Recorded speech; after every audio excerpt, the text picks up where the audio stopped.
السلام علیکم ناظرین، ہمارے YouTube channel learn online with Faizan Khan میں آپ سبھی کا خوشدلی کے ساتھ استقبال۔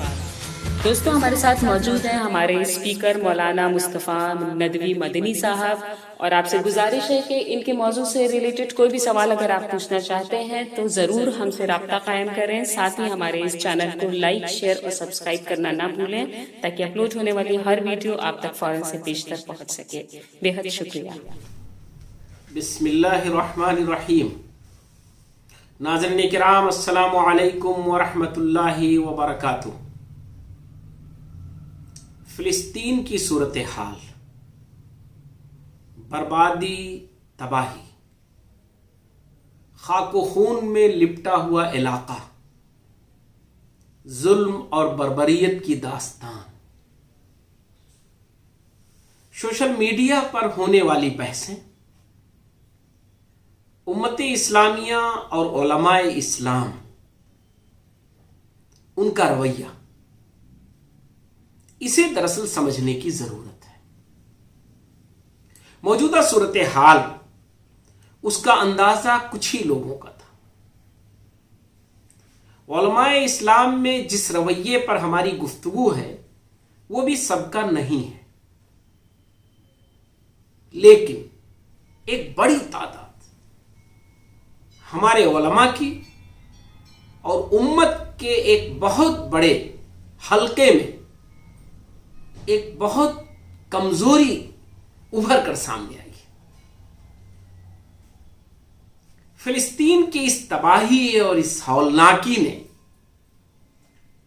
جلتے ہوئے شعلوں نے ملت کی ایک بہت بڑی کمزوری واضح کی ہے، اور سب سے زیادہ تکلیف دہ صورتحال یہ ہے کہ علماء کی کمزوری واضح کی ہے۔ علماء جنہیں اپنے علم کی بنیاد پر گفتگو کرنی چاہیے، جنہیں مسئلے کی نزاکت کو دور تک سمجھنا چاہیے، جن کی ذمہ داری ہے کہ فلسطین کو صرف آج کے ان حالات میں دیکھنے کے بجائے تاریخ کے جھروکوں سے دیکھنے کی کوشش کریں، اور یہ جاننے کی کوشش کریں کہ تاریخ میں فلسطین کا مسئلہ ہے کیا، اور آگے کے مرحلوں کو دیکھنے اور سمجھنے کے لیے بڑی دور اندیشی سے کام لیں۔ لیکن ایسا کچھ علماء سے نہیں ہو پا رہا ہے۔ وہ خود گروہوں میں بٹے ہوئے ہیں، اپنی محدود معلومات کی بنیاد پر عصبیت کے شکار، یک طرفہ ہیں۔ جس طرح ہمارے ممالک، اس کے سربراہان، ہماری ڈپلومیسی اور سیاسی زندگی میں زندگی گزارنے والے لوگ حلقوں میں بٹے ہیں، بڑے ڈپلومیٹک ہیں، کس کے ساتھ رہیں، کیا بیان دیں، کس سے ان کو فائدہ ہوگا، کس سے نقصان ہوگا، مستقبل میں بین الاقوامی تعلقات پر اس کے اثرات کیا پڑیں گے۔ جس طرح وہ اس بات کو سوچ کر کے گفتگو کر رہے ہیں، خاک و خون میں بہتا ہوا وہ فلسطین اور اسرائیل کے ظلم اور بربریت کو واضح نہیں کر پاتے ہیں۔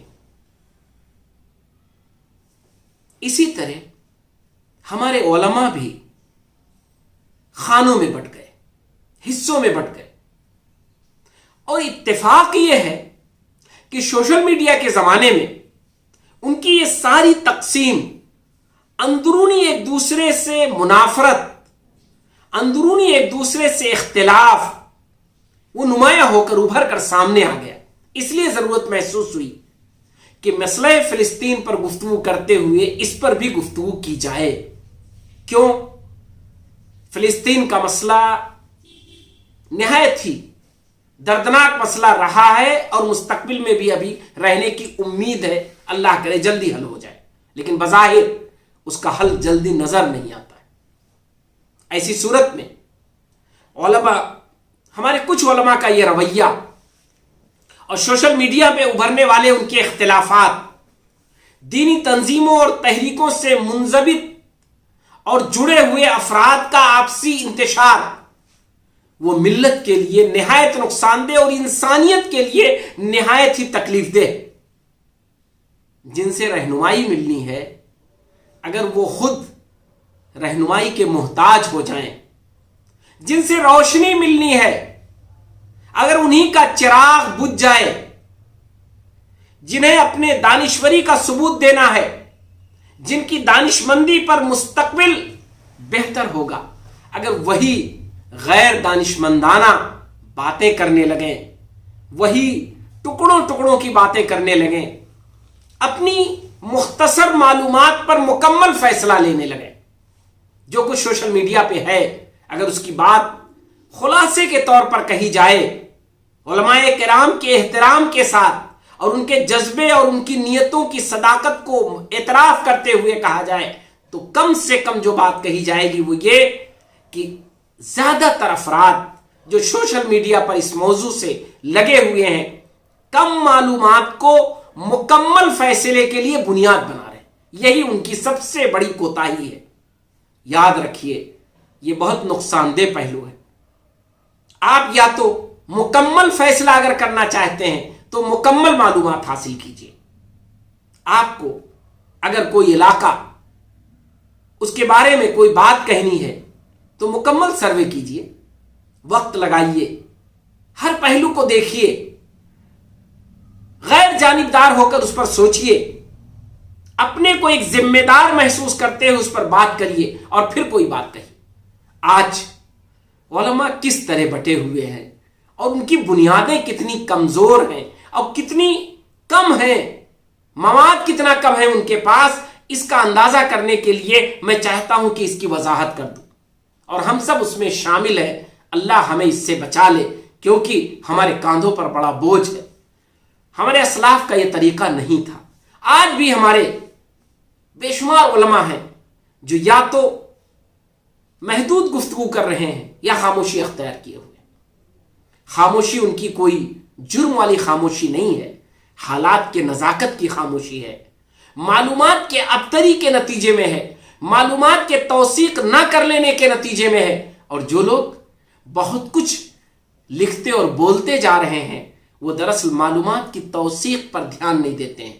یاد رکھیے، قرآن مجید نے بہت اہم اصول بتلایا ہے کہ جس چیز کو بہت اچھے سے نہیں سمجھ سکتے ہو اس کے بارے میں خاموشی اختیار کرو۔ خاموشی ہی تمہارے لیے بہتر ہے۔ اتنا ہی بولو جتنا جانتے ہو، جتنی تحقیق کر سکتے ہو، اور جن چیزوں کے بارے میں پوری واقفیت نہیں حاصل کر سکتے ہو ان میں خاموشی اختیار کرو۔ وہ ہے کیا جس مسئلے میں لوگ خاموشی نہیں اختیار کرتے ہیں اور اپنے حد سے آگے بڑھ کر اپنی محدود اور کمزور معلومات پر بڑی بڑی باتیں کرنے لگتے ہیں؟ اس کے دو پہلو ہیں۔ پہلی چیز تو ہے ملکوں کی آپسی ٹکراؤ اور ان کے سیاسی تعلقات، اس کو نہ سمجھنے کا نتیجہ۔ ہم آج بہت گہرائی سے نہیں سمجھ سکتے ہیں کہ مڈل ایسٹ میں، مشرق وسطیٰ میں جو ممالک ہیں، چاہے وہ عرب ممالک ہوں چاہے غیر عرب ممالک ہوں، دونوں کے پچھلے 50 سالوں میں آپس میں رشتے کیسے رہے ہیں۔ کل جو تھے وہ آج نہیں ہیں، کل جو آپس میں اختلافات تھے وہ آج کم ہوئے ہیں، اور کچھ لوگوں میں جو اختلافات نہیں تھے وہ ابھر کر سامنے آئے۔ لیکن ہم اگر کل مجھے معلوم ہے تو اسی پر ساری بات کر ڈالتے ہیں، اگر کل نہیں معلوم ہے، آج کا کچھ معلوم ہے تو اسی پہ ساری عمارت کھڑی کر لیتے ہیں۔ یہ ہماری سب سے بڑی کمزوری ہے۔ مثلا ترکی، آج کے 50 سال پہلے کا ترکی اور آج کا ترکی دو الگ ہے۔ سعودی عرب، اس کے آج کے 50 سال پہلے کے حالات اور آج کے حالات دونوں الگ ہیں۔ ایران، آج کے 50 سال پہلے اور آج دونوں میں زمین آسمان کا فرق ہے۔ اسی طرح یورپ اور اس کی پالیسی، اسرائیل اور اس کے ساتھ دیگر ممالک کے تعلقات، دونوں جو پہلے 50 سال پہلے تھے جب اسرائیل کو قائم کیا گیا 70 سال پہلے، اور آج بہت فرق ہے۔ اس فرق کو سمجھے بغیر آپ کے سامنے 50 سال پرانی بات ہے، اس پر آج آپ ایک عمارت کھڑی کر رہے ہیں، یا آج آپ کے سامنے صرف آج کی بات ہے اور پچھلی کسی چیز کو آپ دھیان میں نہ رکھ کر کوئی فیصلہ کر رہے ہیں تو یہ کتنا غلط ہوگا۔ علماء ہمارے الحمدللہ نوجوان علماء، ایسے علماء جن کی عمر 30 سال 40 سال ہے، بڑے پیمانے پر ملی مسائل میں، بین الاقوامی مسائل میں، اہم مسائل میں الحمدللہ لکھتے ہیں، سوچتے ہیں، یہ بڑی خوبی کی بات ہے۔ لیکن یہ بہت بڑی ان کی ذمہ داری ہے کہ انہیں معلومات کی تہ تک جانے کے لیے اچھا اور وسیع مطالعہ کرنا چاہیے۔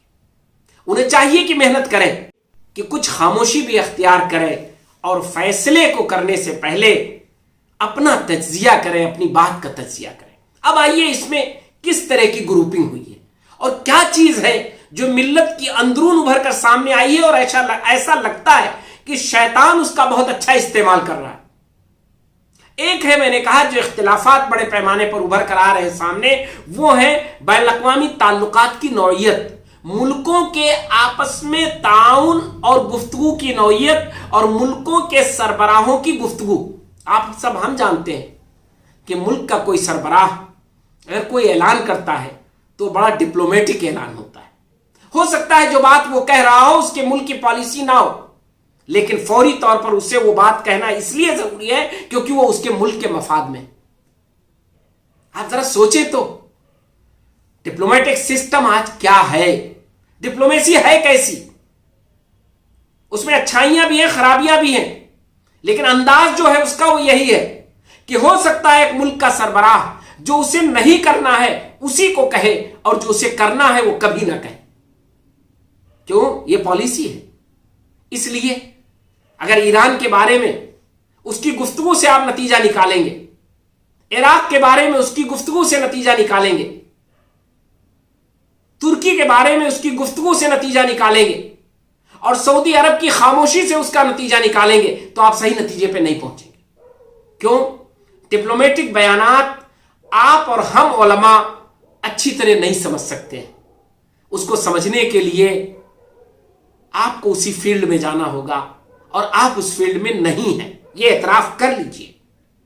ملکوں کی پالیسیوں میں آپ نہیں ہیں، آپ کے پاس خفیہ سروسز نہیں ہیں، خفیہ ذرائع نہیں ہیں آپ کے پاس کہ آپ معلومات کر لیں کس ملک کی کیا پالیسی ہے اور کون سا ملک کہاں تک کیا کرنا چاہتا ہے اور کیا ملک سمجھ رہا ہے، کیا سوچ رہا ہے۔ آپ تو سوچ بھی نہیں سکتے ہیں، ہم تو وہاں پہنچ بھی نہیں سکتے، لیکن فیصلے ہم کر رہے ہیں کہ اگر اردوغان نے یہ کہا ہے تو یہی ہونے والا ہے، اگر ایران سے اعلان ہوا ہے تو یہی ہو جائے گا۔ آپ ذرا دیکھیں سوشل میڈیا پر کتنا جھوٹ ہوتا ہے کہ بس حملہ کر دیا ترکی نے، حالانکہ ترکی کے اسرائیل سے تعلقات، سفارتی تعلقات، آج تک انہوں نے وہاں کے سفارتی تعلقات تک ختم نہیں کیے اور نہ کر سکتے ہیں۔ سعودی عرب خاموش ہے، ہم گالیاں دینا شروع کر دیتے ہیں، حالانکہ سعودی عرب کی خاموشی ایسا نہیں کہ وہ مخالفت ہے اسرائیل، وہ فلسطین کی مخالفت ہے اور اسرائیل کی حمایت ہے۔ آج تک سعودی عرب نے اسرائیل کو قبول نہیں کیا، اس سے سفارتی تعلقات نہیں قائم کیے ہیں، اس نے اپنے سفیر کو وہاں بلایا نہیں ہے اور نہ اس کا سفیر وہاں گیا ہے اور نہ اس نے آج تک اسرائیل کو ملک تسلیم کیا ہے۔ آپ ذرا سوچیں، لیکن خاموش ہے، اس کی خاموشی ڈپلومیٹک۔ تو ڈپلومیٹک معاملے میں علماء کرام سے میری گزارش ہے نہ بات کریں، کیونکہ ان کی بات یا تو غلط ہوگی یا دھوکے کی ہوگی یا بیانات پر ہوگی، کمزور ہوگی اور کل اس سے رسوائی ہوگی۔ یہ علماء کی رسوائی کا سامان کر رہا ہے شیطان، اور شیطانوں سے بچ کر رہیے۔ اگر علماء کی رسوائی ہوئی تو علماء سے اعتماد اٹھ جائے گا۔ اسی مسئلے میں علماء کو لوگ الٹا سیدھا کہنا شروع کر چکے ہیں۔ کیوں؟ اس لیے کہ انہیں لگتا ہے کہ علماء جو بات کر رہے ہیں وہ ایک طرفہ کر رہے ہیں، چاہے ادھر چاہے ادھر۔ آپ کسی طرف مت بات کریں، ڈپلومیٹک مسائل کو سامنے رکھتے ہوئے، ڈپلومیٹک گفتگو کو سامنے رکھتے ہوئے، ڈپلومیٹک ظاہری چیزیں جو آپ کے سامنے ہیں اس پر آپ بالکل نہ بولیں، کیونکہ آپ اس کی تحقیق قطعی نہیں کر سکتے ہیں۔ بڑی بڑی ایجنسیوں کو تحقیق کرنے میں سال ہا سال لگتے ہیں، زمانہ گزر جاتا ہے، کبھی تو مرنے کے بعد ہی تحقیق ہو پاتی۔ دوسرا جو مسئلہ ہے جس پر علماء کا اختلاف ہے، اس میں علماء تحقیق کر سکتے ہیں، وہ ہے مسئلہ کہ دینی طور پر کون صحیح ہے کون غلط، شرعی طور پر شریعت کو سمجھنے اور ماننے میں، اسلام کی بنیادوں پر اعتماد اور عمل میں کون اچھا ہے کون برا، اس پر آپ گفتگو کر سکتے ہیں، یہ آپ کا میدان ہے۔ لیکن اس میں گفتگو کے لیے آپ کو ایک چیز سے بچنا پڑے گا، ملت کا انتشار آپ کی گفتگو سے نہ ہو۔ آپ جو گفتگو کریں وہ قرآن سنت کی روشنی میں وضاحت ہو، رہنمائی ہو، روشنی ہو، ملت کے سامنے ایک اچھی چیز پیش کرنا ہو۔ آپ فریق مت بنیے، آپ سے لوگ سیکھنا چاہتے ہیں، آپ سے کل سیکھیں گے لوگ، آپ کی تحریریں اور تقریریں ریکارڈ ہوں گی، آپ کے ذریعے لوگوں کو رہنمائی ملے گی۔ اور اگر آپ ہی تعصب کی بنیاد پر، عصبیت کی بنیاد پر یک طرفہ ہو جائیں گے تو یاد رکھیے یہ آپ کا سب سے بڑا تاریک دور ہوگا، اس سے بھی تاریک دور ہوگا جس سے زمانہ گزر رہا ہے۔ تو فلسطین کے قضیے میں اس مسئلے میں آنے کے بعد 3 چیزیں ہیں جو ہم علماء کے لیے بہت اہم ہیں۔ پہلی چیز ہے شیعت اور سنیت پر گفتگو آپ کریے، یقیناً تشیع اور اہل السنہ والجماع اس کی حقیقت آپ واضح کریے، اس سلسلے میں آپ گفتگو کریے، لوگوں کو سمجھائیے کہ شیعت کیا چیز ہے، اہل السنہ والجماع کیا ہے، تشیع کی بنیادیں کیا ہیں، اس کی خرابیاں اور کمزوریاں کیا ہیں۔ لیکن اس کے باوجود آپ یہ ذہن میں رکھیے کہ آپ تشیع پر گفتگو کر رہے ہیں، ایک ایسے ملک پر گفتگو نہیں کر رہے ہیں جو تشیع زدہ ہے، جو شیعہ کا ملک ہے۔ شیعہ کا ملک بھی آپ کے ساتھ معاہدہ کر سکتا ہے، آپ کے ساتھ معاملات کر سکتا ہے، اس پہ مت جائیے، آپ فیصلہ مت کریے، آپ اس کی وضاحت کریے، یہ آپ کا کام ہے۔ اسی طرح اہل السنہ والجماع کیا ہے، اہل السنہ والجماع میں جو مختلف طبقے ہیں وہ کیا ہے، اور انہی سے ایک گفتگو جو بہت زیادہ چل رہی ہے اور جو اختلاف اور انتشار کا سبب بن رہی ہے وہ یہ ہے مختلف تحریکیں اور تنظیمیں، مختلف تحریکیں اور تنظیمیں۔ چونکہ فلسطین میں حماس ایک تحریک ہے، کچھ لوگوں کے نزدیک دہشت گرد ہے اور کچھ لوگوں کے نزدیک اپنے ملک کی حفاظت کرنے والا ایک ایجیٹیشن ہے۔ آپ اس کو لے کر کے آپ کو ایک الجھا دیا گیا ہے تحریکات کی زندگی میں۔ یاد رکھیے یہ تحریکی لڑائی نہیں ہے، حماس کی لڑائی تحریکی لڑائی نہیں ہے، یہ اپنے ملک کی لڑائی ہے، یہ اپنی حفاظت کی لڑائی ہے۔ فلسطین میں جو لوگ لڑ رہے ہیں ہو سکتا ہے کمیونسٹ ہو سکتا ہے دہریہ ہو سکتا ہے وہ اسلام پر عمل ہی نہ کرتے ہو سکتا ہے وہ شیعہ ہو سکتا ہے وہ سلفی سنی ہو سکتا ہے وہ اخوانی ہو سکتا ہے وہ تبلیغی آپ کہاں جائیں گے دیوار کھڑی کرنے، اور کہاں جائیں گے آپ ویریفیکیشن کرنے کہ نہیں فلاں صاحب تو یہ ہیں فلاں صاحب وہ ہیں؟ کر سکتے ہیں تحقیقات، یہی تحقیق کرنے کے لیے آپ کی کوشش ہوگی۔ جائیے اس جنگ کے میدان میں جہاں ایک رپورٹر رپورٹ کرتا ہے، آپ کیا اس کی تحقیق کریں گے؟ نہیں۔ اس لیے اس بحث کو چھوڑ دیجئے، آپ لوگوں کو تحریکوں کی بنیاد پر مت جانچیے۔ آپ تیسرے موضوع پر آئیے جو دعوتی موضوع ہے، جو اہل علم کے شان کے مطابق ہے۔ تحریکوں کے بارے میں جو لکھنا ہو لکھیے، یا آپ کی بنیاد، آپ کی رائے، آپ کا قلم ہے، آپ حق رکھتے ہیں، آپ غلط کریں گے آپ پکڑے جائیں گے، آپ صحیح کریں گے آپ کو اجر ملے گا، اور نیک نیتی سے کریں گے تو دونوں میں آپ کو اجر ملے گا، بد نیتی سے کریں گے تو اچھے کام پر بھی آپ کو پکڑ ہوگی اور سزا ملے گی۔ تو یہ تو آپ کا ذاتی مسئلہ ہے، لیکن تحریکات کو اس میں مت لائیے۔ تحریکات کو لانے کا نقصان کیا ہے، میں کیوں کہہ رہا ہوں، میری وابستگی کسی تحریک سے ہونے کی وجہ سے میں یہ نہیں کہہ رہا ہوں، میں صرف اس لیے کہہ رہا ہوں کہ تحریکوں کو اس بحث میں آپ لائیں گے تو کل لوگ تحریکوں کو، آپ اپنے بالمقابل ایک تحریک کو گالی دیں گے، دوسرا آپ کی تحریک کو گالی دے گا، نتیجہ کیا ہوگا؟ دونوں تحریکیں بدنام ہو جائیں گی اور دنیا کی نگاہ میں مشکوک ہو جائیں گی۔ تو کیا آپ چاہتے ہیں کہ ساری اسلامی تحریکیں وہ بدنام ہو جائیں اور دنیا یہ کہنے لگے کہ اسلام کا نام لینے والے اور اس کے لیے اٹھنے والی ساری تحریکیں وہ غلط ہیں؟ غلط کہنے کے لیے، ان کو کہنے کے لیے آپ کی تحریر کا استعمال ہو اور آپ کو کہنے کے لیے ان کی تحریر کا استعمال ہو، یہ کتنا برا ہوگا؟ آپ اس کے انجام کو سوچئے، اور اس کے لیے استعمال کون ہوں گے؟ علماء۔ اور تیسری چیز جو آپ کے لیے بہت اہم ہے، اس لیے براہ راست میرا ایک صاف تجزیہ یہ ہے، گزارش یہ ہے اہل علماء سے، اہل علم سے، کہ آپ اس سے بچیں۔ ہاں تحریکات پہ آپ قلم اٹھائیے، ان کی خامیوں اور خرابیوں پہ قلم اٹھائیے، لیکن اس پس منظر میں نہیں، وہ الگ سے ایک موضوع بنائیے۔ آپ اس پس منظر میں آئیے تو آپ مجموعی طور پر گفتگو کریے، اور آپ آئیے تیسرے موضوع پر جو ظلم ہے اس کی مخالفت کریے، ظلم کا ساتھ مت دیجیے۔ علماء کی شان یہ ہے کہ ملت کی رہنمائی کریں کہ وہ ظلم کے خلاف ہے، لیکن ظلم کے مخالفت کی شکل کیا ہوگی یہ آپ طے کریں، یا آپ بتلائیں۔ گالی دے کر کے ظلم کی مخالفت نہیں ہوتی ہے، صرف بلا بلا کہنے سے ظلم کی مخالفت نہیں ہوتی ہے۔ ظلم کی وہ مخالفت جو مؤثر ہو، جو دیر پا ہو، جو ظلم کے ہاتھوں کو روک دے اور جو مظلوم کی مدد کرنے والا ہو، اس کی تائید کریے، اس کے راستے بنائیے۔ اگر آپ ایسا کریں گے تو انشاءاللہ آپ اپنے علم کا حق ادا کریں گے اور ملت کو صحیح رہنمائی ملے گی۔ اور اگر آپ منتشر ہوں گے تو کل زمانہ آپ کو نہیں بخشے گا اور آپ کے ذریعے ملت کی لرن آن لائن کی جانب سے آپ سے بس اتنی التجا ہے کہ ہمارے اس پروگرام کو لائک، شیئر اور سبسکرائب ضرور کریں، ساتھ ہی بیل آئیکن دبانا نہ بھولیں، جس سے ہماری ہر ویڈیو آپ تک اپلوڈ ہونے کے ساتھ ہی پہنچ سکے۔ شکریہ۔